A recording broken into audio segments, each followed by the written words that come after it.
Colorado couple anxiously awaits the arrival of their two new Korean daughters. I think it's going to be an incredible experience and really looking forward to meeting these baby girls.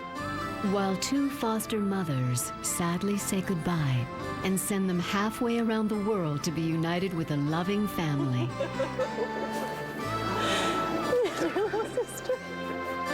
Next on Adoption Stories.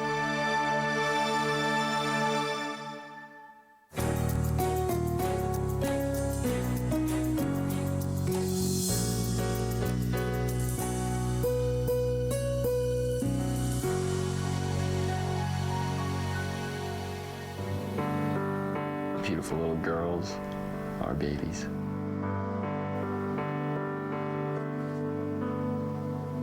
Okay, here's some paperwork. You need to sign first, and here's the patch of paperwork. Thank you. Read over and sign. Darren and Kim's adoption story began long before official forms were signed, planes boarded, and cribs purchased. In fact, it's a story that started over 30 years ago with a little girl's dream to someday adopt. When I was growing up, I've had lots of friends who were adopted, and they were just like the rest of us.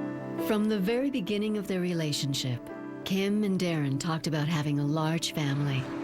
So on our second date, not that we were thinking about marriage already, but for some reason we talked about size of family. I think you said you wanted like 12 kids, is that right? Something like that. After dating for several years, Darren asked Kim to be his wife, and 2 years later, they decided to have children. I wanted to stay home with the kids, and we just kind of got everything situated. We moved here. It didn't take us very long to get pregnant.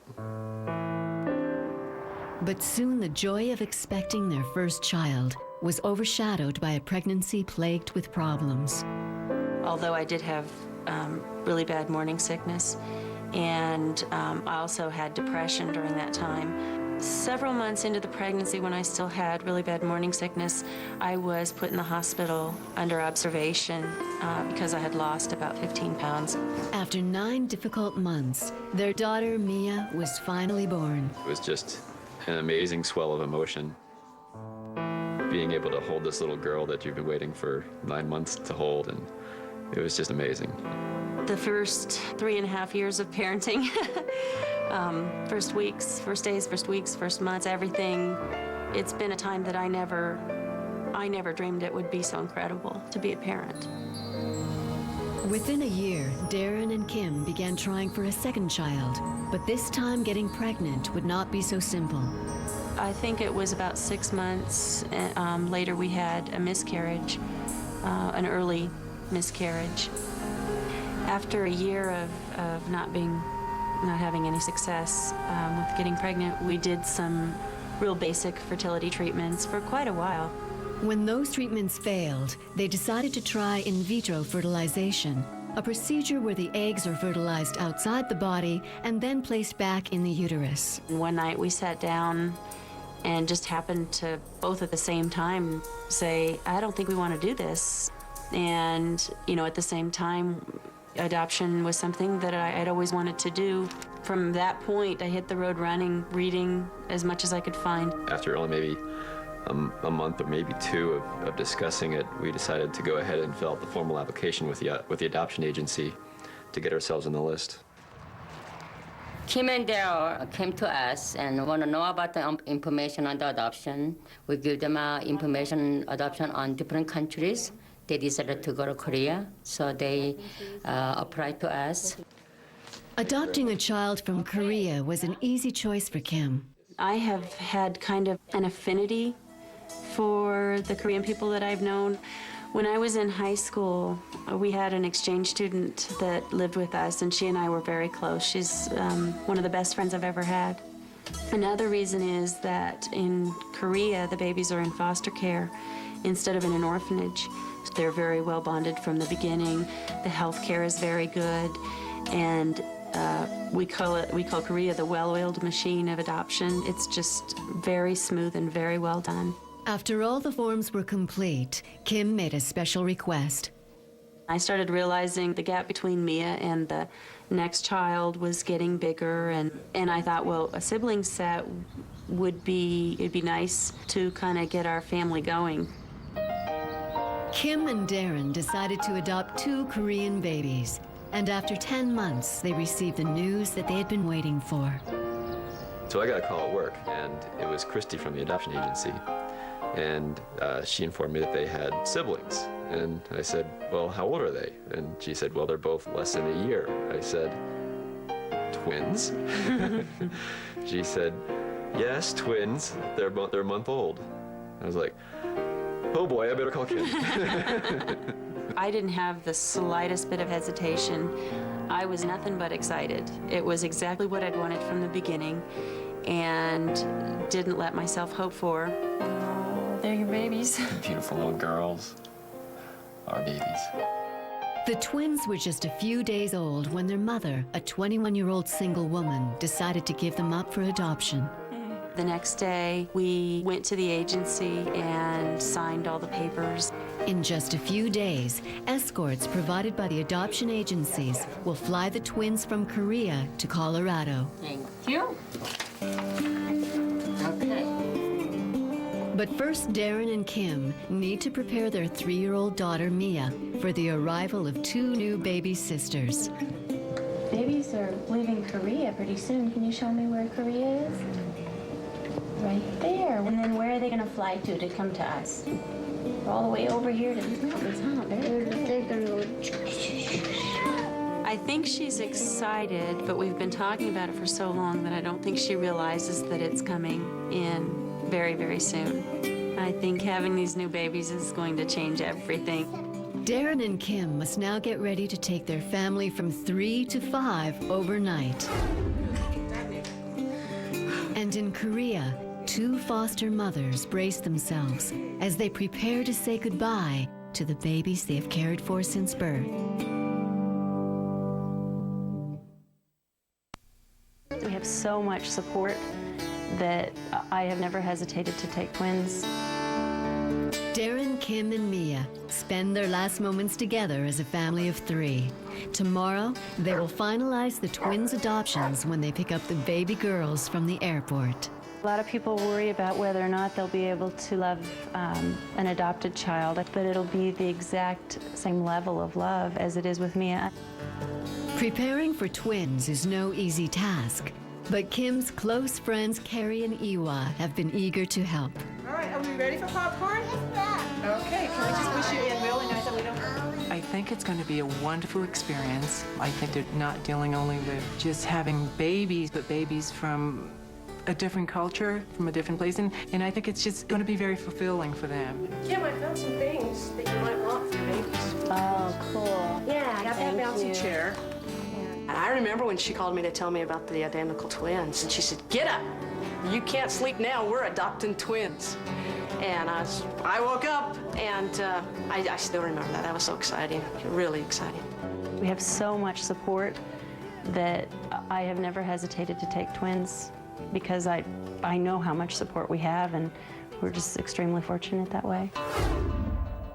On the other side of the world, in a town just outside of the Korean capital of Seoul, the twins' foster mothers, who have cared for the babies since they were 14 days old, get ready to say goodbye.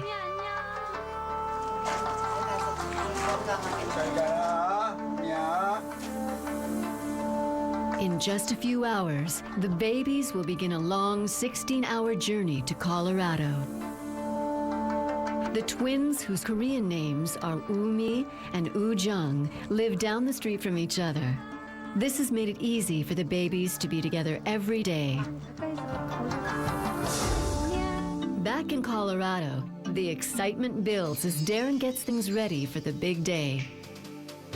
We just bought a Suburban so that we can have more room for taking little kids all over the place. Have to sell a sports car. I'm sure that as I get to know them, that you know these are my kids, and I'm going to love them just as much as I do Mia.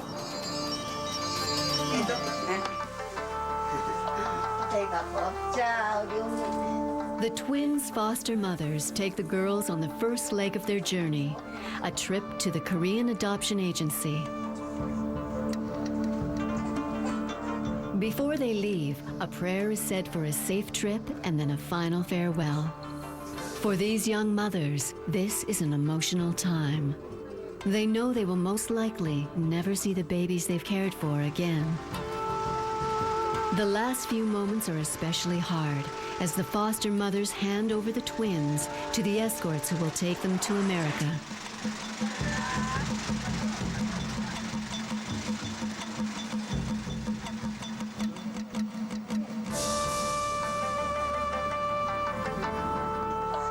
As the babies get ready to board the plane in Korea, there is a lot going on back at Kim and Darren's home in Colorado.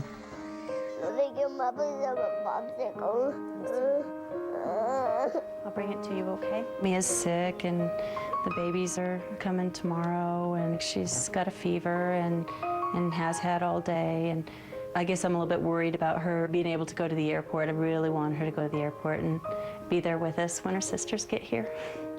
Even though Mia is sick, last-minute preparations must go on. Right now, I am pulling tags off the new clothes that I bought that for the twins, and they're matching, which was really fun shopping for those. While Kim does a final load of laundry, Darren puts Mia to bed in hopes that she'll be well enough to go to the airport tomorrow to meet her new sisters. It's gonna be a big day tomorrow. Can't wait to meet these little girls. Get some rest, okay? Okay. Okay. Are you crying, Mom? We're crying happy tears, kiddo. Today, Kim, Darren, and 3-year-old Mia will see their family grow with the arrival of twin Korean girls. Are you too sick to go to the airport? Well, maybe I'm gonna feel better. Maybe you're gonna feel better. I was just thinking, in a couple hours we'll be back here playing with our twins probably on the living room floor. So I think it's finally starting to sink in that we'll have to have 2 more kids. It's very exciting. It really hasn't sunk in yet. I actually am a little numb right now. I'm just trying to remember what to do before I go to the airport and what not to forget. Excitement and anticipation are in the air as Kim, Darren, and Mia set out to pick up the twins. No water for the long trip. And Mia has decided that she wants to go, and hopefully she'll be okay. I think she wants to see her sisters when they come off the plane. But if she does have problems, we'll have lots of friends and family there who can help us with her. We are just leaving our neighborhood to try to get to the airport on time. We're running a little bit behind schedule. I feel a little stressed out, a little nervous, and very excited. So it's a big jumble of nerves, basically. The Korean escorts only go as far as Los Angeles. From there, the domestic adoption agency will shepherd the twins from LA to Colorado. I got 2 boys. I'll take you home. Okay, Justin? As greeters, Rose and Roger are responsible for taking the twins to another terminal and waiting with them until the Denver escorts arrive. I have been picking up babies for 21 years. That's a lot of babies. You know, you kind of feel sorry for them. At least the babies are handled from one person to another. And they seem to be pretty good. Soon, 2 volunteers from Frontier Airlines, Bernard and Sharon, arrive to escort the baby girls on the last leg of their journey. Kim and Darren are now waiting at the Denver International Airport, where they will meet their new daughters. You okay, Kimmy? Knowing she will soon be a mother to 2 new children, Kim is suddenly overcome with emotion. Pretty excited. Emotional time now, huh? Pretty excited. Yeah. Me too. This dream's been a long time coming.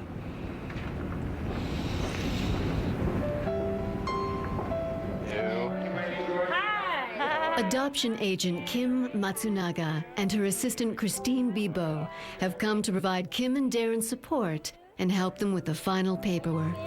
Yeah, she's not feeling well today. It's exciting, huh? Yeah, it's exciting. Yeah. Ready to come in Ready. soon. I guess as ready as we How can. soon? Soon. Half an hour-ish. I've been a mother for over 3.5 years, and now I'm going to be a mother of 3, and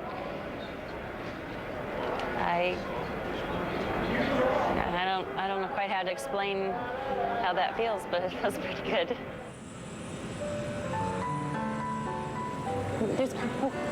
See the plane coming in? You see it? See the plane parking there?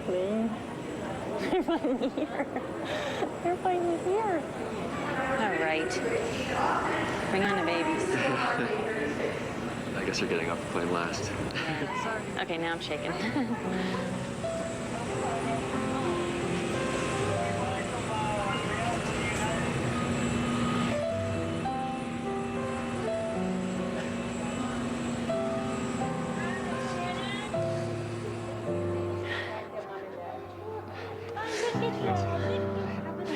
Hey, baby, come here. Mama, Daddy,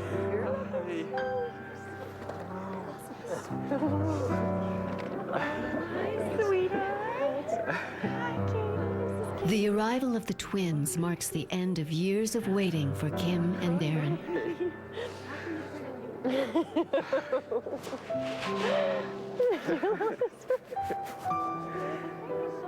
Crying, Mom. We're crying happy tears, kiddo. Who's that? Are you crying yet? Crying happy tears, kiddo. It's okay. We're so happy. Look at she likes you. See your big sister?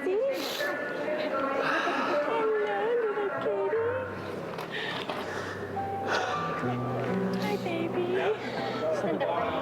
Incredible.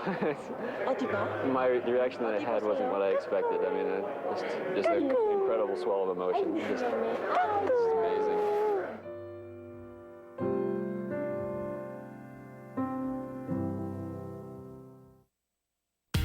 Now on to... Are they twins? Yeah. Two twins. Good boy, Doc.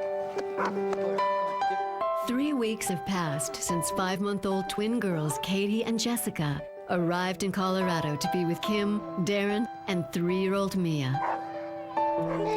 See Daddy and Mia. They're playing. You see that? Yeah. Do you want to play? You want to go play with Daddy and Mia someday? The transition for everyone has been relatively smooth. The babies have just been so calm, and it's as if I keep telling people it seems like the babies knew from the second day that I was their mommy, and certainly feels to me like I'm their mommy. Oh, yeah? First or second day after they came home, I was feeding Jessie. She was just looking at me while I was feeding her, and you know, I took the bottle out of her mouth and she would smile and put the bottle back in, and it just felt really special, and it was just very nice. I just really felt like I was her daddy. Yeah. Hi. Mwah.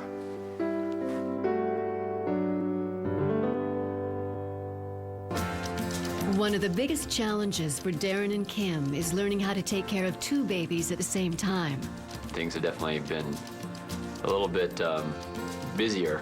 There's babies. Hi, babies. Hello. You can't always pacify 2 babies at once. That can be a little bit of a challenge, but it's not as hard as I expected it to be. 3-year-old Mia also seemed to adjust easily and now enjoys her role as a big sister. Yeah. Two babies. Katie and Jessie. They love their big sister, and they think that she's pretty cool. Babies like kids that are a little bit older than them, and Mia's really good about playing with them. Before the babies came, I was worried that she wouldn't be an only child anymore, and I was afraid that that would make her jealous and that she would resent the babies for that. She's been awesome with the babies. I think Mia has grown up an awful lot in the past few weeks. It's kind of amazing. She's really been a great little helper with the babies and loves being around them, and Mia just laughs and giggles and jumps around when she's around the babies. That's pretty magical, and seeing them play together in the pool when we go to the pool, that's just a lot of fun. It's just lots of really tender moments. Ah, babies are waking up. Yeah. Kim already heard them crying. Today, family and friends come together to celebrate Darren and Kim's new life with two lovely additions. No one can believe how good the babies are and how beautiful and how sweet. This is Jessie. This is Katie. And Katie. My family, they're just very happy and very, very supportive. Sit with your cousin.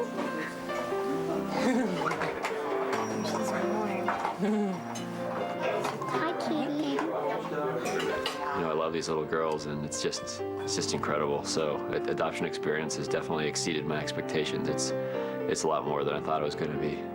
I'm ready to adopt again.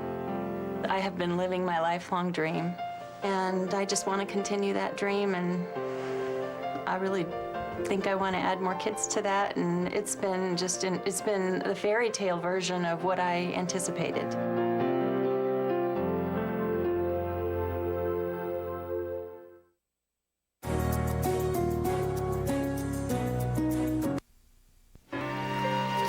A pregnant teenager struggles with fear and regret. I should have listened to my parents.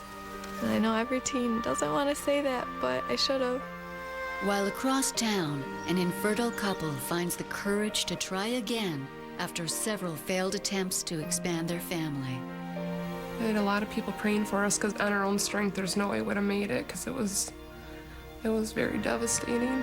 Going from anger to deep sorrow to back to anger.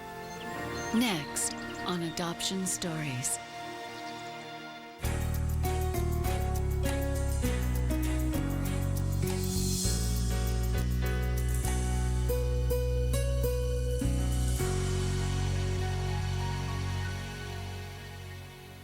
We were just floored and our world changed in 5 minutes.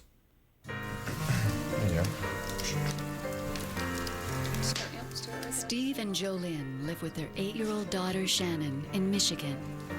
Oh, hey. Ka-ching, Daddy's down to 1. They've been married now for just over a decade, but it all started on a blind date. Well, it was my best buddy and her roomie, and he called me up and said, "What do you say the 4 of us go out?" So we went out 2 days later, and the day after that, and like 2 days after that, and within a week, I think we'd gone out 5 times. He's really easy to talk to and didn't make you feel uncomfortable, and he was cute. The romance peaked hundreds of feet in the air. Steve arranged a hot air balloon ride and asked for Jolynn's hand in marriage. I got down on one knee, and I surprised her. She had no idea. It wasn't long before Steve, a youth pastor, and Jolynn, a volunteer Sunday school teacher, exchanged vows and began their life together. The couple always hoped for a large family, and the birth of their first daughter started them on their way. We've been married for about 3 years, and so we had Shannon, and she was healthy, and I had a really good pregnancy, and everything went great with that. After that, we just tried, and it wasn't happening. Steve and Jolynn finally went to see a specialist and began a roller coaster ride of fertility treatments. You know, so many times just having friends that they're having their 3rd and their 4th, and they're just excited, and you just, you know. It's tough. I mean, every month you ride that wave of anticipation and, you know, keeping hope alive. After many failed attempts to conceive, the couple began discussing the possibility of adoption. Initially, for me, adoption, I was very excited about it, and then, but I knew nothing. I think I struggled a lot more trying to get to that decision. The thing that made me finally feel more comfortable was there's a lot of people in our church that have done adoptions, that it was just a great way to make your family bigger, and that's what we wanted. Steve and Jolynn finally decided to adopt a child. They met with Betsy Zadanek, a supervising caseworker at Adoption Associates, an agency that arranges domestic adoptions. Our agency is a semi-open, so the birth mother and the adoptive family meet and develop a relationship and have a lot of contact during the pregnancy, but we don't encourage any identifying information to be exchanged. And so once the relinquishment occurs, they usually communicate through the agency through pictures and letters. Betsy then led Steve and Jolynn through the process of creating a family profile. It's a tool for the birth mothers to look at so they can determine which family they would want to parent their baby. Steve and Jolynn added their profile to the stack. There was nothing left to do but wait and hope that they would be chosen by a birth mother. The long, difficult wait. Family could wait anywhere from 2 weeks to 2 years. But it wasn't long before Jolynn got the call they had been waiting for. Social worker on the other end of the line said, "Jolynn, are you sitting down? Because we just had a baby boy born this afternoon, and we were wondering if you could come pick him up tomorrow." And We were just floored and our world changed in 5 minutes. And we were off the charts excited. Steve, Jolynn, and Shannon brought 3-day-old Joshua home. But after living together as a family for 3 months, the unthinkable happened. Joshua's birth father, missing for some time, had finally been located, and he wouldn't approve the adoption. it was the worst phone call I've ever had in my whole life. We got a call from the agency, and they just said they found the dad, and they want to come get him, and it just seemed like the biggest, it seemed like it was a dream, and it was just really hard to believe.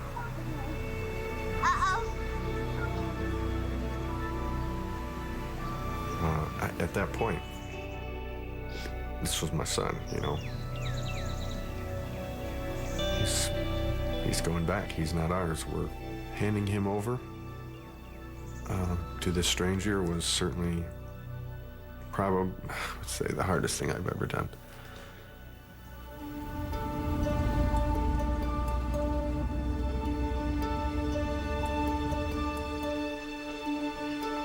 I just think about what we did.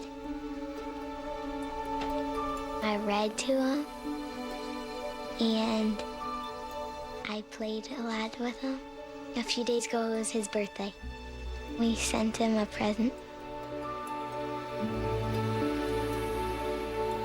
He was kind of sleeping pretty good there, wasn't he? And Tim and Daddy had a good snooze. Even going through the hurt, we still said, hands down, we wouldn't have traded the experience, even knowing we'd had to give him up. Despite their devastating loss, Steve and Jolynn remained hopeful and waited to adopt again. While across town, a pregnant teenager was about to make one of the biggest decisions of her life. Making the right decision. These are the best people in the world.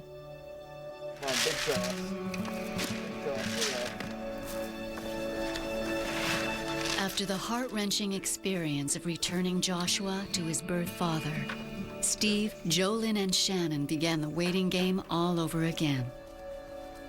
Unbeknownst to them, a 17-year-old girl named Jessica was struggling with an unplanned pregnancy. I was so scared. I didn't know what I was gonna do. And I was just like, how am I supposed to tell my parents? They're gonna hate me. Jessica's mother, Chris, wasn't happy about the pregnancy, but she was sympathetic to her daughter's predicament. You could see that she was scared to death, scared that I knew. And, I said, no matter what happens, you know that we love you. With her mother's full support, Jessica weighed her options. She was only in her first trimester, so there was still time to decide what to do. Abortion never ran through my mind. That's one of the first things my mom asked me, and there's no way I could ever do that. Then my mom brought up adoption, but I didn't know much about it. Coincidentally, her mother worked right next door to Adoption Associates and arranged for Jessica to attend a monthly support group. But when the day finally arrived, Jessica wouldn't get out of the car. I thought that it was basically meaning that I chose adoption, that they were gonna assume that that's what I wanted to do. And at the time, I wanted to keep my child. Brooke, a young case aide from the agency, knew firsthand what Jessica was going through. She herself was a teen mom who made an adoption plan for her own daughter. Have some dinner. She was sitting out in the car, and her mom came in and said, Jessica really doesn't want to come in. So I went out there and I said, hey, how are you? And I sat in the car and she was bawling. She did not want to come in. She was so afraid. It took some encouraging, but Brooke ultimately convinced Jessica to give the session a chance. I went inside and I loved it. They all told me what happened to them. Every story was different, but every story was the same. After months of soul searching, Jessica decided to make an adoption plan for her baby. She looked through many profiles, but stopped as soon as she found Steve and Jolynn. I fell in love with them when I read their profile, and when I met them, I was like, I'm making the right decision. There was a lot of instant connection, which you can't make that happen. I mean, on so many different issues, different things that we shared in common. It was a great first hookup. Jessica, Steve, and Jolynn made plans for another get-together, but Jessica suddenly went into labor 2 weeks early. I just remember saying, oh, it just coming clear, and suddenly your whole body goes into shock, and I'm just excited off the charts. And we're having a baby.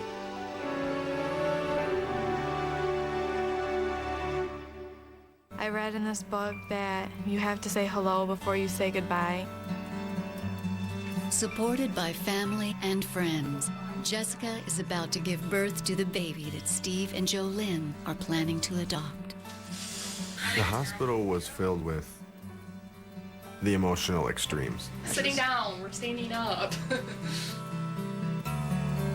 Anticipation, I mean, like you're 5 years old and it's Christmas Eve again, you know? A lot of pacing and a lot of... The other side, having gone through what it was like to actually hand over our previous little guy,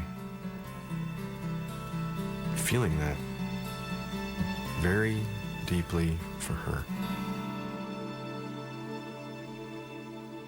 After hours of waiting, the eager parents-to-be finally get the good news. Jessica has given birth to a healthy baby girl. Oh, it's a beautiful baby. A beautiful baby. 10 fingers, 10 toes. Did Monica tell you that, Steve? And right away they wrapped her in a blanket and put her on Jessica's, chest. It was just, both of us just started crying. And my first instinct was, but we're gonna lose her. While Steve and Jolynn prepare to meet the new addition to their family, Jessica spends the last few moments with her newborn child. She had tons of hair, tons and tons of hair. She was so tiny, so cute. She was gorgeous. It's a tense and awkward time for everyone. Their joy is tempered by the pain that they know Jessica is feeling. We all wanted to make Jessica feel better, but none of us knew how, because that was just part of the process of just grieving and just feeling that way. So all of us felt awkward. Feeling exactly what we should do. There was a time when she was looking at her daughter, and just the look on her face, I knew exactly what she was going through, and I just kind of said, you know the end is coming, don't you?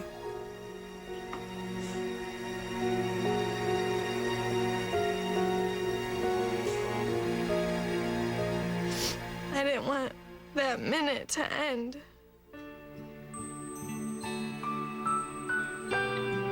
Steve and Jolynn finally meet their new daughter. When we first walked in the room, it was just huge, huge relief that Jessica's doing fine, the baby's healthy. That was just wonderful news.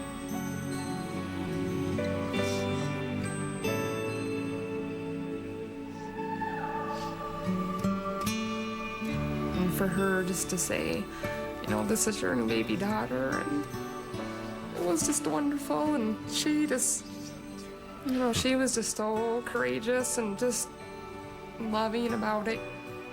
Oh, it was awesome. No words. The whole rush comes back. It's my girl. Daddy's little girl. I was so happy because they were parents. And it was their baby. Jessica and her family say their goodbyes to the new baby girl.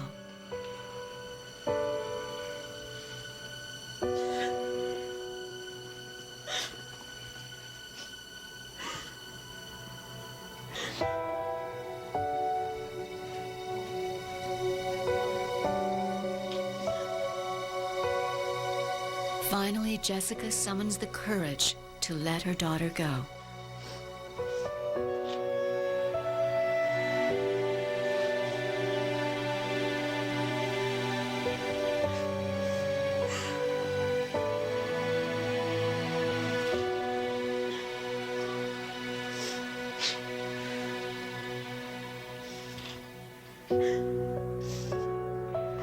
I replay that in my mind every day. Watching her hand the baby to Jolynn. Desiring the best for her.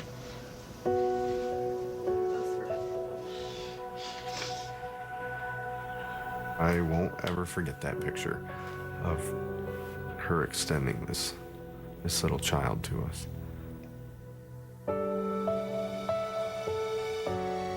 And having her sit in the wheelchair and leaving was just, it was hard. It was terrible hard to walk away. Brooke just helped me prepare for that time, and I think it would have been a lot worse if I wouldn't have been prepared.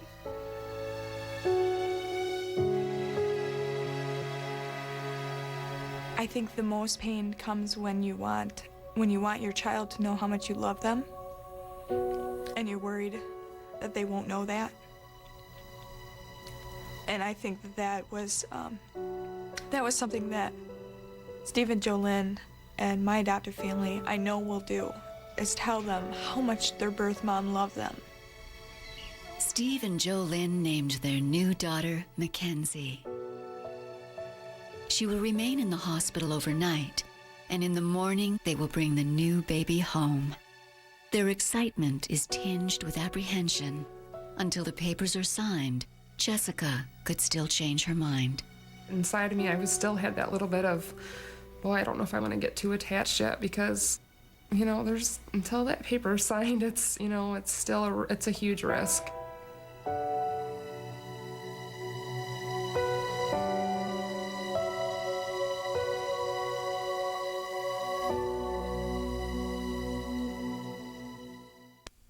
Always be her mother, but they are her parents. There are 2 weeks left before the birth mom, Jessica, will go to court and terminate her parental rights. In the meantime, the adoptive family settles into their new routine. Big sister Shannon can barely contain herself. Oh man, it was, when can I hold her? When can I hold her? When can I hold her? And she'd prop the pillows up and she'd get all set to, just to make it real easy for you to say, okay, here you go. She's really cute, and she has a ton of hair. I love her a lot. I like to feed her and play with her and hold her.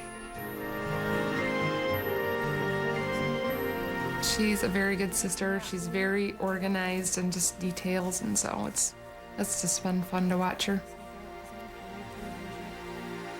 The 2 weeks pass quickly, and before they know it, it's time for Steve and Jolynn to return to the agency to sign the adoption papers. At the same time, Jessica is at the courthouse across town, where she will officially and finally terminate her parental rights. The whole way there, I just cried because I just knew how hard it was going to be for her just to have to know that this was the final decision, and she just was really doing it out of love. If you only could know. Good morning. We got a big day for you today, no doubt. Good morning, Steve. They meet with Agency Associate Executive Director Jane Barman, and together they await the call from Jessica. Hi, is this Jessica? Jessica, just a sec. I'm going to put you on the speakerphone. Steve and Jolynn and Brooke are all here. Just a sec. Are you there? Yes. Okay, go ahead. Hey, Where's over? Aw, Jessica. Too bad phones can't give hugs. It is now official. Jessica has signed over custody. It marks a long journey for Steve and Jolynn. She is doing wonderful. But for Jessica, the healing process is just beginning. When the referee said my rights were terminated, I felt like there was a hole in my heart. But I knew that it was the best thing. As one bond is broken, a new one is forged. Jessica and her mom share a loss and a renewed closeness. Before the whole me getting pregnant, me and her drifted apart, and this brought us a lot closer together. She knows that regardless of what she's done or does, that I might not like it, but I will love her regardless of whatever happens. Realize that adoption. Jessica is looking ahead to a bright future. She will always love her daughter and may one day find the strength to visit her.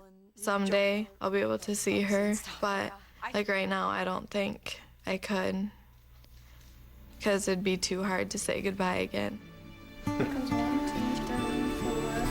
They're all looking at the baby. Look at him. Here she is, Mackenzie Grace. After I saw how good Steve and Jolynn were with her, I knew that God made her for them. I just knew that they were her parents. And I will always be her mother, but they are her parents.